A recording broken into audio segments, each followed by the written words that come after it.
the best bit of advice, it wasn't presented as advice, but I take it as advice now. It was absolutely terrifying.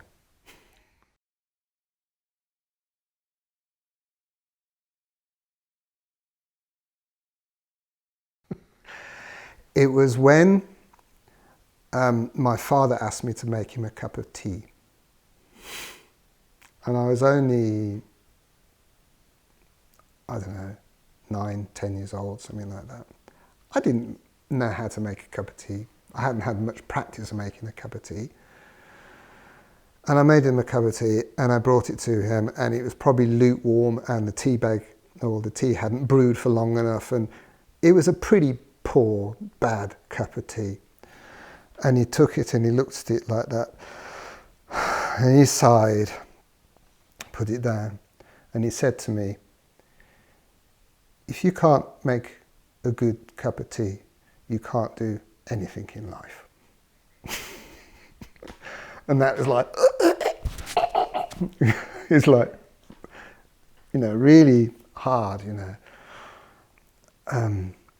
But actually, years later, when I think about it, I thought, well, actually, whatever we do, we should do properly. In other words, do it mindfully. So I think that was a really good teaching, really, although it was really hard at the time, And for sure, ever since then, I've always tried to make a proper cup of tea. To be mindful. I am English after all, yes. And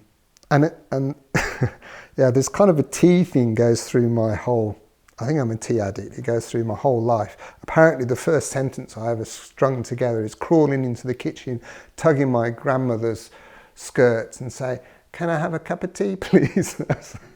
And I had to have it milk and sugar in my little beaker. Like that. But yeah, whatever you do, do it well, do it properly. And another very famous quote from my teacher, Akong Rinpoche, which I really love and have created many calligraphies of. He said, only the impossible is worth doing.